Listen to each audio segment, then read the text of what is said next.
Okay, this is the first of 4 videos about how to create a successful, God-glorifying, sustainable evangelism strategy for a local church. Now, there's lots of words in that title which are pretty loaded. Let's just take the first one, successful. We're not trying to create an evangelism strategy which is successful in the eyes of the world, or necessarily in the eyes of the pastors or somebody else in the church, but one that is truly successful in the eyes of God, because you can have a large church and a seemingly successful church, but not really successful in the eyes of Jesus. So this is a biblical success. This is a theological success. This is a truth success. This is a truly successful church. And obviously, we want the strategy to glorify God, not some person, not the church, not some organization, but to really glorify God.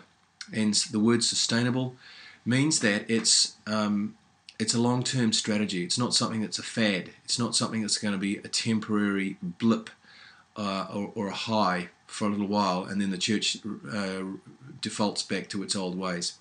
No. This is something that we want to see sustained in the long term.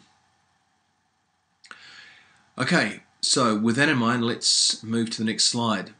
To create this strategy, we need to pass through 4 phases. Phase 1 is a pre-conference meeting with pastors and leaders, which is what we're doing now via video. This meeting is to prepare leaders for the conference so they can catch the wave created by the conference and make the most of it. Phase 2 is the conference. Those who attend are going to be united with Jesus and his mission. I'm going to explain what I mean by that. They'll come away knowing the why of evangelism, like why should they do it, why is it the priority, and so on. And 3, they'll leave equipped to actually start doing evangelism. They're going to come back from this conference absolutely on fire to be engaged in the Great Commission, which is wonderful. But what happens after the conference? Well, this is phase 3. It's the post-conference, and there are some aspects to this. First of all, we're going to our goal is to make evangelism increasingly central in our churches, and we have strategies and ways of doing this. We'll teach you everything you need to know how to do that. The second aspect of post-conference strategy is purging. The third aspect is putting in place structures and strategies to build momentum in your church. And fourthly, it's to get our churches in order. Now, we're going to talk about each one of those 4 aspects in detail. And the final phase is teaching other churches how to be united with Jesus in his mission. That is, to pass on what you have learned and help them make evangelism central in their churches. Because we know that any church which gives out like this will receive much more than it gives. So if we wanted to summarize, we could say that the pre-conference meeting is to prepare for your strategy, was to prepare your evangelism strategy. Phase 2 is to launch your evangelism strategy. Phase 3 is to consolidate your evangelism strategy, and phase 4 is to multiply it. Now, phase 1 will take about 4 hours, and phase 2 will take about 8 hours. A consolidation will take probably between 2 and 6 years, depending on how committed your leadership is and your churches to following through with what you've said you're going to do. And multiply obviously is ongoing. So let's have a look at the pre-conference, what you need to know. Phase 1 is about looking ahead, which is what this meeting's about now. It's about preparing leaders for what is about to happen at the DNA conference. The people from your church who attend the conference are going to return wanting their whole church to have experienced what they've experienced at the conference. It's a really great thing to see people come back completely on fire and ready to go. So here's some key questions. How can we as leaders, or what can we as leaders do now to prepare for this outcome? How can we and the rest of our church surf the wave of desire and passion for evangelism created by the Holy Spirit in the conference? These are good questions. The first thing that you see there is understand. Well, what are we got to understand? Well, the best preparation for when people return from the conference to your church is to understand what is imparted at the conference. The following are some excerpts from the conference, because if we can understand what the people are going to get at the conference, then when they return, you'll know how to sort of surf the wave that they bring back into your church. And the very first key aspect is unity. Now let me just tease this out a bit. We teach at the DNA conference that to succeed with an evangelism strategy, the people in our churches must be united about some crucial truths. And this is so important, because the Bible says a house divided against itself will not stand. The Bible also says, Psalm 133, that when we dwell together in unity, there the Lord commands a blessing. So there's going to be a tremendous blessing poured out upon your church if we can be united about some crucial truths. So what are these crucial truths? Well, the very first crucial truth is that Jesus has a will. And he wants our will to be united with his. Jesus prays for this to be so in John 17, so that the world may believe. If we want the world to believe, we must be united with the will of Jesus. It's no good doing our own thing, doing what we think is the will of Jesus. We need to know what the priority of the will of Jesus is and then commit to doing it so that we are united with him. Being in unity about the need to be in unity with Jesus and about his will is absolutely foundational. Because it's not about, this is not about doing what we think is best in our churches or what we believe is best. It's actually what is best and what is objectively the priority of the will of Jesus. So what is the priority of his will? Because if we can know this and be united with that will, then we are truly united with Jesus and his purposes. So let's just explore this. Here are 2 quick quizzes. Please take the sheet of paper you have been given and answer the question. Now that really is for people when I'm meeting actually in churches around the country. They're given a piece of paper and with this question written on it. But if you could just please write this on a piece of paper that you have on your desk or wherever you're watching this video. If the mission of the All Blacks in 2011 was to win the Rugby World Cup, and there's the Rugby World Cup, then what is the mission of the Christian church? Now it's very interesting, wherever I go and I run these pre-DNA change conferences, I ask people the question, what was the mission of the All Blacks in 2011? They'll always just say, well, it was to win the World Cup. It wasn't to win the Bledisloe Cup or the Tri-Nations or anything else. It was to win the World Cup. And there is tremendous unity amongst Kiwis about what the mission of the All Blacks in 2011 was. And they'll always come out with the answer, it was just to win the World Cup. But you know what? When we ask Christians in the church, what's the mission of the Christian church? There's tremendous confusion. We should be just as quick and united in our answers as we are about the mission of the All Blacks. But you know, in the church, we're not. We're very disunited about what the mission of the church is. And that's not a good thing. Because the All Blacks wouldn't have succeeded if they didn't know, or if they weren't unanimous or united about what their mission was. They just would not have had a strong team if all those All Blacks who won the final ran onto that field not quite sure what the mission was. No, they all knew what the mission was, and that was one of the chief reasons why they succeeded. So, to succeed with an evangelism strategy in your church necessitates that we must be united about what the mission of the Christian church is to start with. So here it is. The mission of the church is to evangelize the world. That's it.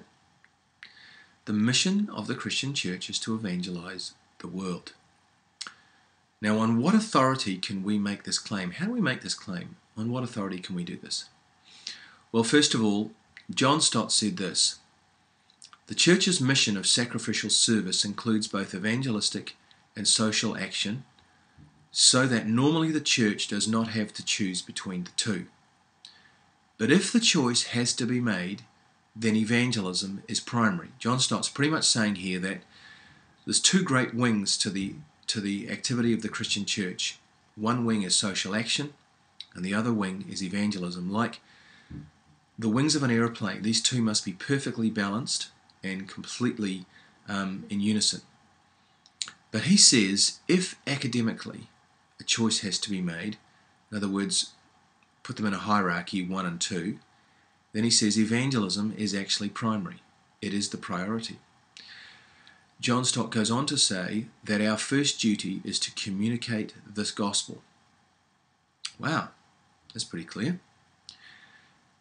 And then Derek Prince, we all know Derek Prince, he's a reputable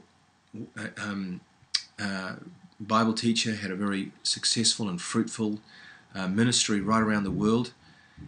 He says this: "The supreme purpose of every true Christian church, the chief duty of every Christian minister, the main responsibility of every Christian layman, is to present to all who may be reached in the clearest and most forceful way the basic facts of the gospel of Christ, and to urge all who hear to make the definite personal response to these facts which God requires.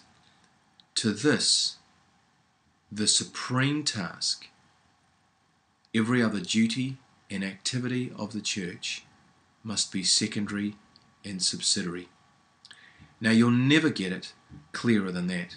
What Derek Prince is saying is that the mission of the church, or the main thrust of the church, the main activity of the church, the priority of the church, is to evangelize the world. The main thing in any endeavor is the mission.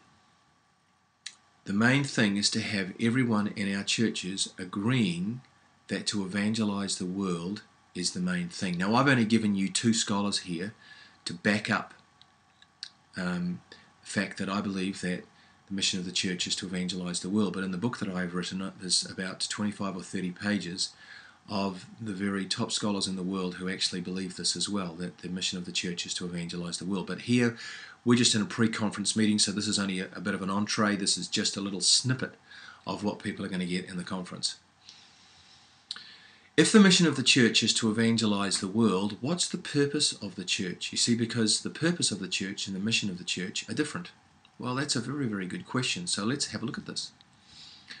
The purpose of the church is to make disciples of Jesus Christ. Don't you love that graphic? So the mission is to evangelize the world. The purpose is to make disciples. According to world-renowned missiologist Dr. George Peters, and there he is there, he says that the emphasis in the Bible, therefore, is to make disciples and evangelize the nations. See the two of them? The purpose and the mission.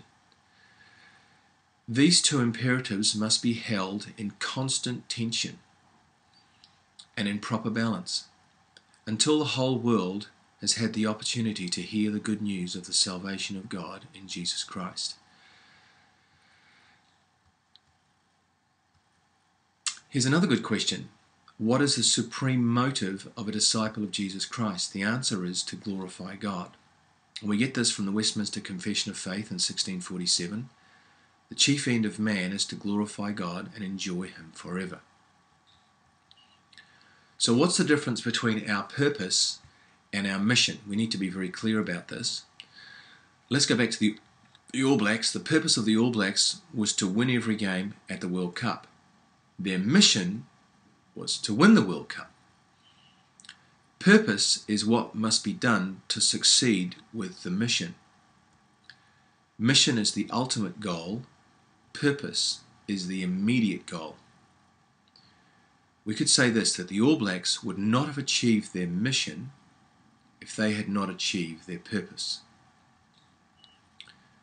The All Black mission gave them the drive, the the energy and the focus to achieve their purpose. They wanted to win every game so they could win the World Cup. Without the mission, the All Blacks had no purpose. There was no point in winning every game if there was no reason for winning every game. How does this relate to the church? In the same way, the church will lose her purpose if she has no clear, definable mission. I mean, what's the point of making disciples if we are not sure why we are making them? Do you know why we're making disciples? So that we can achieve the mission, so that we can complete the Great Commission which Jesus has given us to complete. That's the reason we're making disciples. It's to fulfill the mission, to complete the mission. If the mission of the church is to evangelize the world, then what's evangelism? Well, that's another very good question. We need to define all our terms. Please take a sheet of paper and number it 1 to 14. Which of the following behaviours is a form of evangelism? Please write yes or no next to each number. Praying for the salvation of the lost. Now we know that prayer is a very high-level form of spiritual warfare, and by praying for lost people you can draw them closer to God. So would you say that by praying in and of itself you'd be involved in some form of evangelism? Number 2, intercession is another very, very high-level form of spiritual warfare.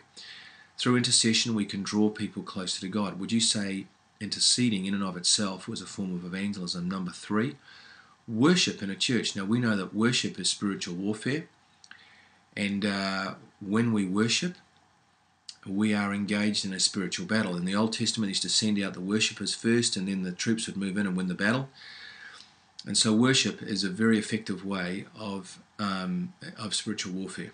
Number 4, fasting for the lost. Would you say that if you were fasting for lost people, you're involved in some evangelism? Number 5, giving out food parcel ministry, food parcels to non-Christians. Would you say that was a form of evangelism? Number 6, community projects. That's like painting houses and mowing lawns and putting up fences and engaging with the community and with good works. Would you say that was a form of evangelism? Number 7, making friends with non-Christians. Would you say that if you were deliberately going out of your way to make friends with non-Christians, would that be in and of itself, would you be engaging in some evangelism by building relationships and making friends with non-Christians with the purpose of bringing them to Christ? Number 8, counseling a non-Christian person. Now we know that counseling puts biblical truths and principles into people and draws them closer to God. Would you say that in and of itself counseling was a form of evangelism? Number 9, giving a testimony before non-Christians. If you gave your testimony, would you be involved in some evangelism? Number 10, modeling a godly life. If your life was a shining example of a Christian life, and if people were watching your life and were drawn closer to God as a result of watching your life, would you say that your life was evangelistic? Number 11, demonstrating love and grace. If by being loving and gracious and kind with people they're drawn closer to God, would you say you're involved in some evangelism? Number 12, a non-Christian person experiencing a miraculous answer to prayer. If you pray for somebody and your prayer is answered, and in answering that prayer they are drawn closer to God, would you say that you were involved in some evangelism? Number 13, meeting the felt needs of non-Christians. If you see somebody who has a need and you meet that need in the name of Jesus, and in meeting that need you draw them closer to God, are you involved in some kind of evangelism? Number 14, answering the hard questions non-Christians have about God. That's apologetics. And we know that answering the hard questions people have about God can draw them closer to God, which is a great thing. But if you're doing that, would you be involved in some evangelism, yes or no? Okay, those are 14 questions. And absolutely none of those things is evangelism. Did you know that? So that's a bit of a litmus test, isn't it? None of those 14 behaviours in and of themselves are evangelism. So what is evangelism? Well, in 1974, 2,300 church leaders and theologians met at the International World Congress on World Evangelization in Lausanne, Switzerland. They wanted to answer this question. They concluded that to evangelize was to spread the gospel, either verbally or through tracts or some other media. So if you actually proclaimed it, the gospel message, or you gave away a little booklet with the message of the gospel written on it, you would have been involved in some evangelism, according to the Lausanne Movement's meeting in 1974. Then in the year 2000, 222 of the world's prominent church leaders and theologians met to revisit the 1974 Lausanne definition of evangelism. The conference was called This We Believe. Now those who attended were people like Charles Stanley, Lee Strobel, Chuck Swindoll, Charles Colson, John MacArthur, Jack Hayford, Ravi Zacharias, Don Carson, Billy Graham, Wayne Grudem, David Neff, R.C. Sproul, Donald Bloch, John Stott, J.I. Packer, and so on. They were really the creme de creme of all the leaders and church leaders and theologians at that time. They concluded that to evangelize was to proclaim the gospel. Now that's different, because the Lausanne conference said it was to spread the gospel, and this conference concluded that it was to proclaim the gospel. Slight difference, very, very slight. So Lausanne said to spread, and This We Believe said to proclaim. So by merging the definitions of these two conferences, we get that to evangelize is to proclaim or spread the gospel. And that's the definition we're going to work with, because it has an unbelievably solid academic basis for coming to that conclusion. If to evangelize is to proclaim or spread the gospel, then what is the gospel? Well, that's a very good question. We need to define all our terms and be united in our definitions. The gospel has three aspects. The first aspect of the gospel is the works of the gospel, and there's Mother Teresa. Now, we often associate her life with the works of the gospel, feeding the hungry, clothing the naked, visiting those in prison, and so on. She was iconic when it came to the works of the gospel, and we all recognize that, and the world recognizes that. She was an incredible woman in that respect. And then there's the effects of the gospel. We'll talk about what that is in a minute. And then there's the words of the gospel, and there's Billy Graham, who was mightily used by God as an evangelist, proclaiming the words of the gospel around the world. He had a very, very fruitful ministry, an amazing man of God. Just to give an example of the difference between the words, the works, and the effects, praying for a sick person is a work of the gospel. If the person being prayed for is healed, the healing is an effect of the gospel. But the person who is healed has still not heard the words of the gospel. You see how they're different? They're all the gospel, words, and effects, but they're actually different. And we need to distinguish between these three aspects. In short, the works are the actions of Christians. The effects are the results of the actions of Christians as God works through them. And the words are a carefully crafted salvation message using words. The following is an example of the words of the gospel, because we put this presentation together, what I'm just about to show you, so that we could recognize what the words of the gospel actually look like, because many Christians don't actually know what are these words. What is the message we're to proclaim to non-Christians? And if we're being evangelistic, what is the message we're actually supposed to be communicating? Many Christians don't even know what the gospel is. So here's one example that we put together. Now, non-Christians love this, and you can see why, because it's extremely clear, it's very contemporary, and it's on video.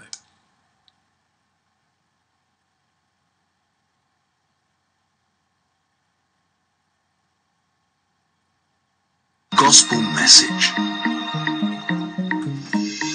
The Bible describes God and heaven as holy. Holy just means perfect.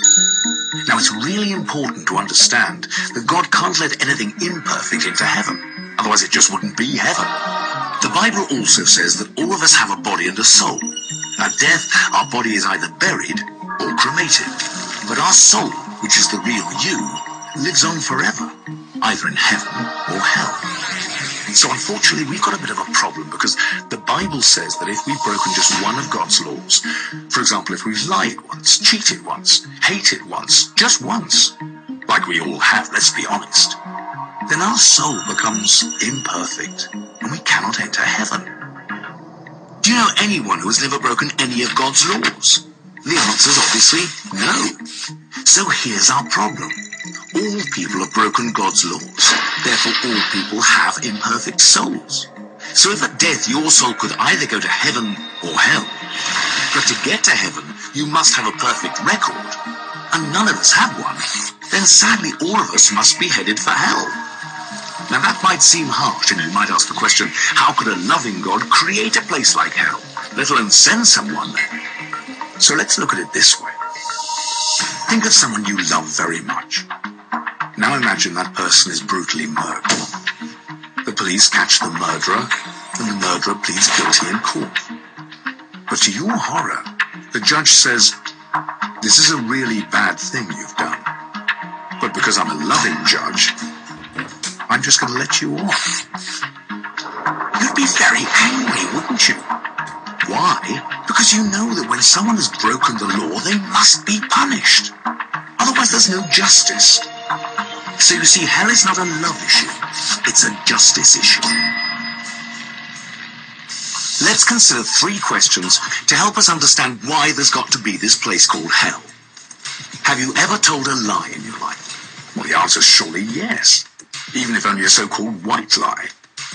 If you've lied once, then you're guilty of being a liar. Have you ever taken anything that's not yours? For example, have you ever gone to work late or left early and got paid for it? Have you ever used the boss's telephone or photocopier without asking permission, or knowingly taken an office pencil home? This is stealing, of course. Most people have taken something that's not theirs, which makes them guilty of being a thief. Now, do you think that God is going to let a bunch of thieving liars like us into heaven? Not likely, because if he did, he'd be the same as the unjust judge who failed to punish the murderer of the one you love. We can't have it both ways. But many people say, wait a minute, I'm a good person, and there's a big difference between lying and stealing and murder. I've never murdered anyone. But what's interesting is the way Jesus redefined murder. He said that if you hated a person in your heart, you've murdered them in your heart. So here's the last question. Have you ever hated anyone? The truth is that most people have felt anger or hatred in their heart towards others, which in God's eyes makes us guilty of murder. So you see, this is the bad news. For the sake of justice, there has to be a place called hell. But there is good news, and this is where Jesus Christ comes in. The most significant thing that distinguishes Jesus from everyone else is that he is perfect. Unlike us, he's not broken any of God's laws. So he has a perfect record, a perfect soul. Picture the scene before Jesus came to earth 2,000 years ago.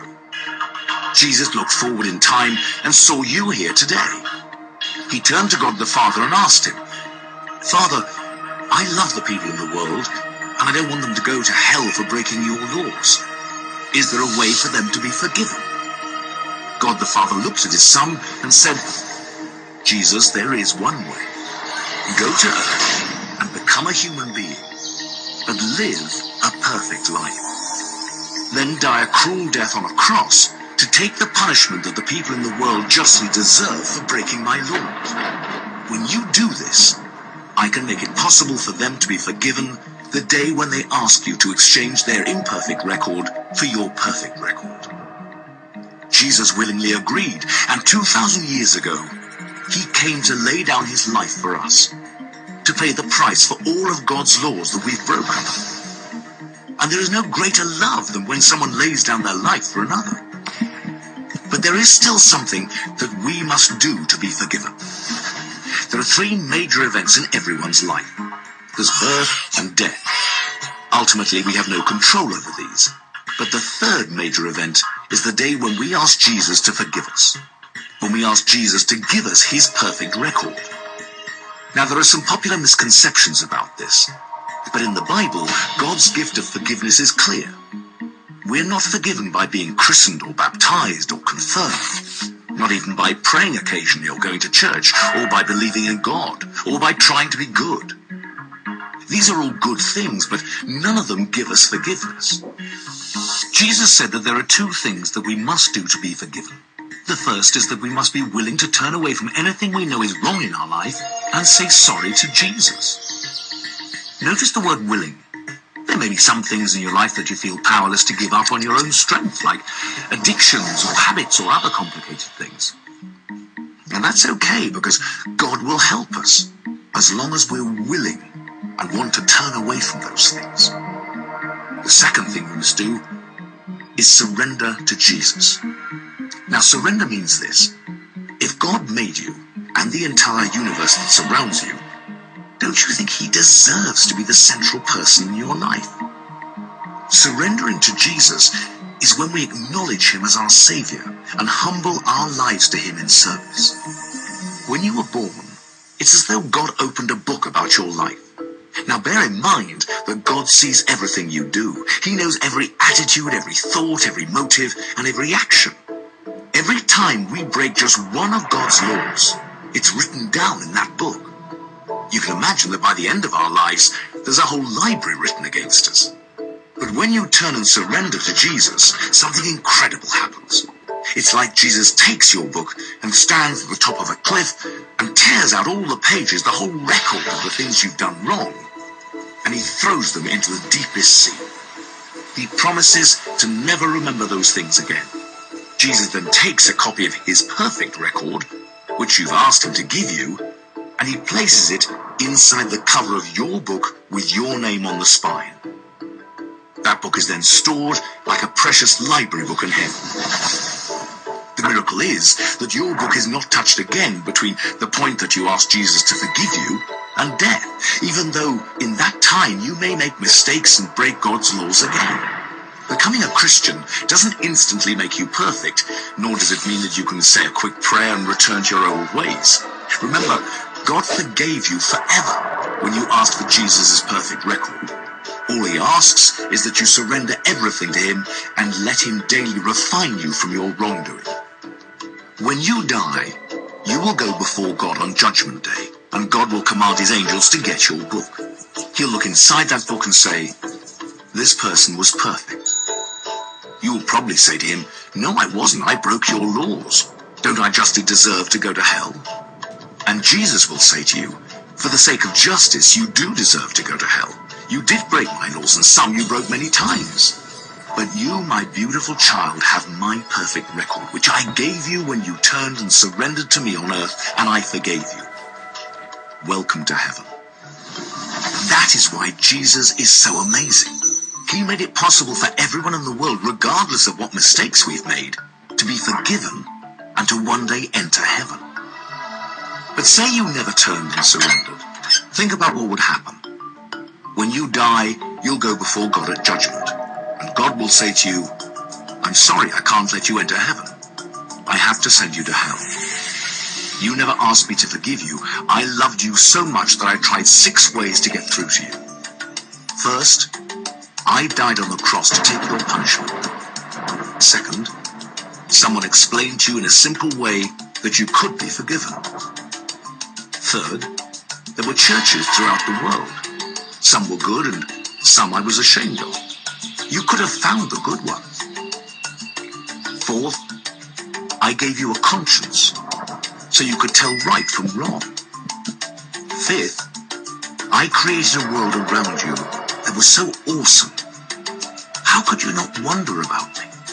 And finally, I rose from the dead to prove that I was God and that everything I said was true. But you still did nothing. I'm sorry, I can't let you into heaven. I have to send you to hell.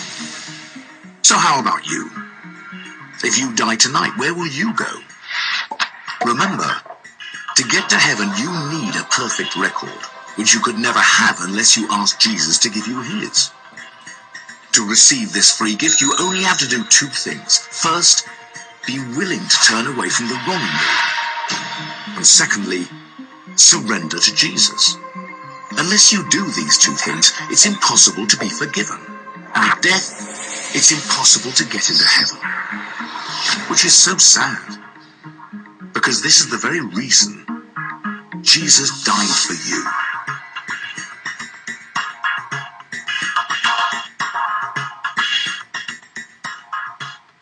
Okay, wasn't that a fantastic presentation? You know, many non-Christians, thousands, tens of thousands, hundreds of thousands perhaps of non-Christians have actually seen that, and they are so responsive to it, because I believe that inside human beings, we're made in the image of God. Inside human beings is like pretty much like a homing pigeon, and when they hear this message, it resonates with them that this is something that they must listen to, they want to listen to. So what we've got to do is package the gospel message in a way that actually makes it accessible and easy to understand, which is what Jesus taught in Matthew 13.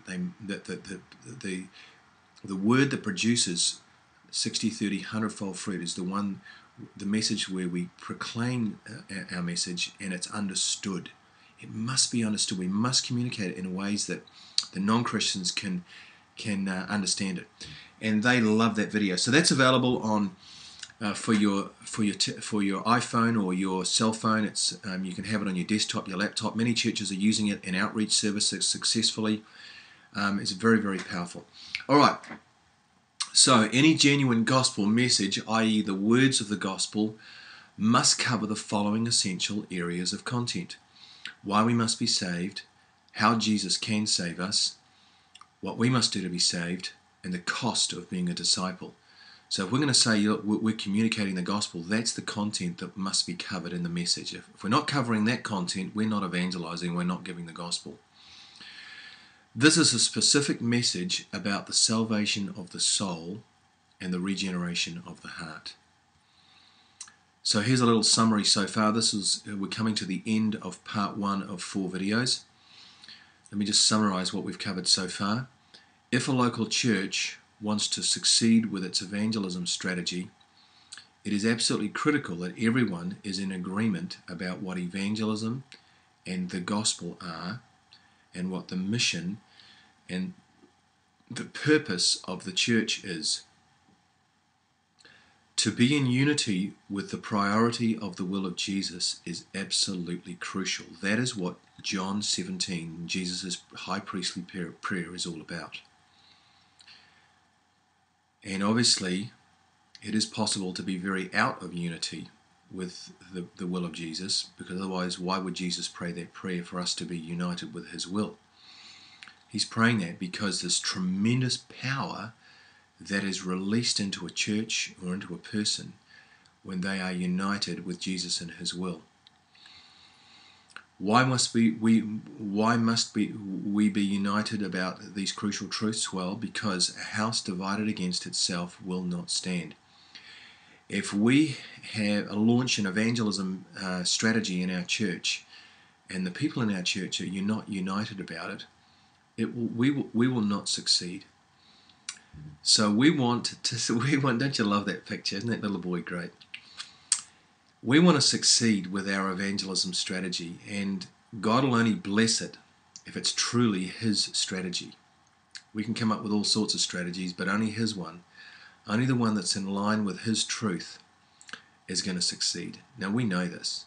So let's get our house, our church, and all the people in it united in these crucial truths. And when we do, we're going to release or position ourselves to be in a place to receive the fullness of God's blessing.